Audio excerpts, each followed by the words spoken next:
எல்லோரும் நல்லா இருக்கீங்களா பிள்ளைங்களா? உட்காரு உட்காரு.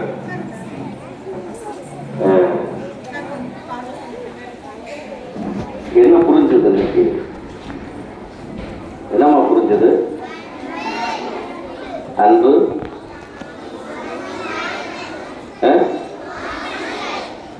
புரியுது? ஒற்றுமை, அன்பு ஒற்றுமை. சரியா?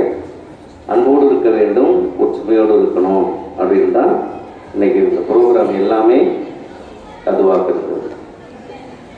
அதுவும் பார்த்தீங்க அப்படின்னா பிள்ளைங்க நல்லா பெர்ஃபார்ம் பண்ணாங்க, சிறப்பாக இருந்தது. நல்ல ஒரு தயாரிப்பு.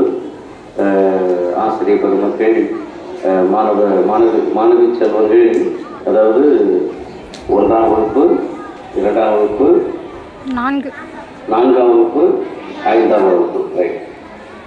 நல்ல ஒரு ப்ரிப்பரேஷன். ஆசிரியர்களுக்கு வாழ்த்துக்கள். அதே ஒரு தலைமை ஆசிரியருக்கும் வாழ்த்துக்களை தெரிவித்துக் கொள்கிறேன்.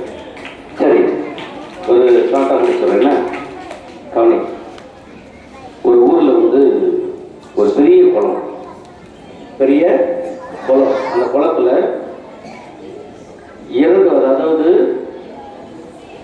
இரண்டு வகையான இனங்கள், மிகுந்த உயிரினங்கள். அப்படின்னா பாம்பு இனம் ஒரு இனம், சரியா?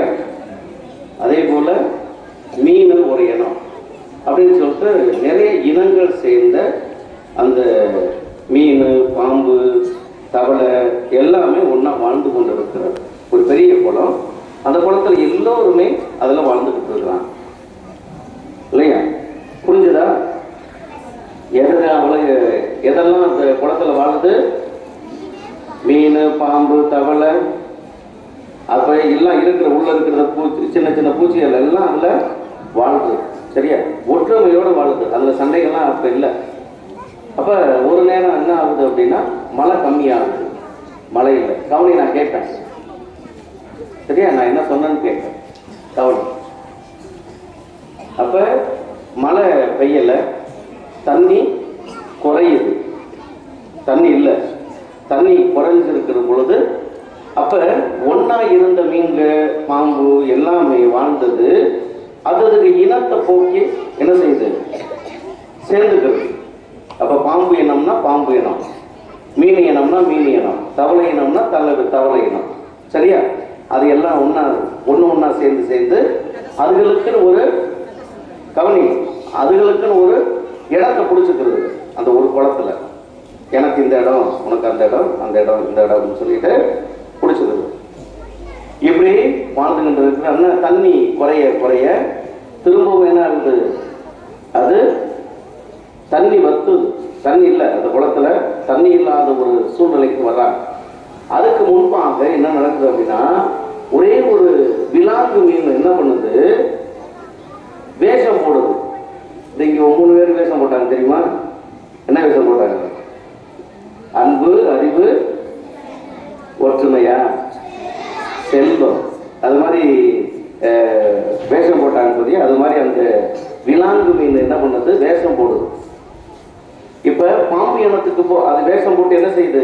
எல்லா குழந்தைங்க அந்த டெரிட்டரி அப்படின்னு சொல்லுவாங்களே, அந்த இனம், ஒவ்வொரு ஏரியாவும் பிடிச்சி வச்சிருக்காங்களே மீன், அவங்கவுங்க இனம் அப்படின்னா அந்த இனத்துல என்ன ஆகுது? இது எல்லா குளத்தை ஃபுல்லா சுத்திட்டு வருது.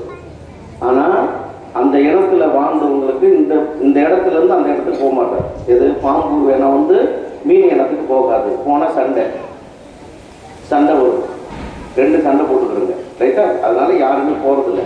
ஆனா அந்த விலாங்கு மீன் மட்டும் என்ன செய்யுது? மொத்த குளத்தையும் சுத்திட்டு வருது. அது எப்படின்னா வேஷம் போட்டுருக்கு. பாம்பு இனத்துக்கு போகும்போது, அந்த இடத்துக்கு போகும்போது பாம்பு மாதிரி தலையவும் வாழையும் அது நீட்டிக்கிறது. மீன் இடத்துக்கு போகும் பொழுது மீன் மாதிரியே அது இருக்கிறதுனால அது மீனையும் அங்கே இருக்கிற சாப்பாடு அது எல்லாமே அது இருக்க சுதந்திரமா சுற்றி தெரிஞ்சது. அப்ப என்ன நடக்குது அப்படின்னா, தண்ணி வத்திருச்சு. இப்ப தண்ணி வத்தின உடனே இடம் கிடையாது. இவ்வளவுதான் தண்ணின்னு வச்சுக்கவே, ஒரு இடத்துல கொஞ்சம் தான் தண்ணி இருக்குது. அப்ப எல்லா இனங்களும் அந்த இடத்துல தான் வாழணும் அப்படின்னு ஒரு கட்டாயம். அப்ப பாம்பு இனம், மீன் இனம், தவளை இனம், பூச்சி இனம் எல்லாமே ஒன்றா சேர்ந்துருச்சு. சரியா? வேற வழி இல்லை. வாழ்வதற்கு ஒரே இடம், அந்த ஒரு இடம் கொஞ்சோண்டு இருக்கிற தண்ணி மட்டும்தான். அப்போ அந்த தண்ணியில் எல்லாம் ஒன்றா சேரும் பொழுது விலாங்கு என்ன செய்யுது? மாட்டிக்கிடுச்சு. சரியா? வேஷம் போட்டதுனால மாட்டிக்கிடுச்சு. ஆனால் இந்த மீன்கள், பாம்புகள் அல்லது பூச்சிகள், தவளைகள் எல்லாம் ஒன்றா சேர்ந்து விலாங்கு மீனை ஒரு மன்னிச்சு விட்டு ஒரு அன்பு செய்யக்கூடிய பிள்ளையாக மாற்றுது. அப்போ எல்லாம் ஒன்றா சேர்ந்து வாழ்கின்ற ஒரு தருணத்தை அவங்க இருக்கிறாங்க. அதுக்கடுத்து ஒரு மழை பெய்கிறது. அது பிறகு தண்ணி கொஞ்சம் இருக்கவும் எல்லாம் சந்தோஷமா வாழ்றாங்க. இது கதை தானே? நல்லா புரிஞ்சுதா? அப்ப இனங்கள் அல்லது மொழி, மதம் எல்லாமே என்ன செய்யும்? நம்மளை பிரிக்கிறதுக்கு பார்த்தாங்க அப்படின்னா நம்ம அளவு பண்ணக்கூடாது. சரியா? இப்போ முஸ்லீமு, இந்து, கிறிஸ்டியனு அல்லது மொழி அல்லது இனம், இதெல்லாம் இடையில நமக்கு வருகின்ற அல்லது புகழ்த்தக்கூடிய ஒரு நிகழ்வு. அதுக்கு நம்ம இடம் கொடுக்கக்கூடாது. நம்ம எல்லாருமே மனிதர்கள், எல்லோருமே இறைவனால் படைக்கப்பட்டவர்கள். நாம் அனைவருமே ஒற்றுமையோடு இருக்க வேண்டும். அந்த இனங்கள்லாம் சேர்ந்து அந்த விலாங்கு மீனை அன்பு செய்தது போல நாம் என்ன செய்யணும்? எல்லோரையும் அன்பு செய்யணும். புரியுதா? எல்லோரையும் அன்பு செய்யணும். அப்பதான் அப்ப அன்பு மன்னிச்சு அன்பு செய்கின்ற பொழுது கண்டிப்பா நம்ம என்ன செய்வோம்? கண்டிப்பா இறைவனுடைய பிள்ளைகளாக கண்டிப்பா நாங்கள் இருப்போம். சரியா? செய்வீங்களா? என்ன செய்யணும்? ஒற்றுமையோடு இருக்கணும், அன்போடு இருக்கணும். சரியா? எல்லோரையும் அன்பு செய்யணும், இயலாதவர்களையும் அன்பு செய்யணும். நல்லா உறுதிமொழி எடுத்தாங்க, அன்பின் உறுதிமொழி. வாழ்த்துக்கு கைத்தட்டு வண்ண நல்ல ஒரு அன்பின் உறுதிமொழி. சரியா? நல்லா இருக்கும். அது என்ன அப்படின்னா, அதை சொல்றாங்க இல்லையா, பகைவரையும் அன்பு செய்யணும், இருக்கிறவங்களையும் அன்பு செய்யணும் அப்படின்னு சொல்லி அந்த ஒரு உறுதிமொழியும் அவங்க கொடுத்தாங்க இல்லையா? அதனால நம்ம என்ன செய்யணும்? எப்பொழுதும் இந்த ஒரு ஒற்றுமை, அன்பு. யார் நம்மளை பிரிக்க வந்தாலும் நாங்கள் எல்லாம் மனிதர்கள், இறைவனுடைய பிள்ளைகள், எல்லோரும் ஒன்று அப்படின்னு நம்ம சொல்லணும். சொல்லுவீங்களா? சொல்லுங்களா? சொல்ல மாட்டீங்களா? சொல்லுவோம். சொல்லு. ரைட். சரி, வாழ்த்துக்கள். உங்கள் அனைவருக்குமே மனமார்ந்த நன்றியை தெரிவித்துக் கொள்கின்றேன். ஒரு பாடல், ஒன்றே குலம் என்று தெரியுமா? ஒன்றே குலம் என்று பாடுவோம். தெரியுமா? தெரியாதா? பாடு. தெரியாதா?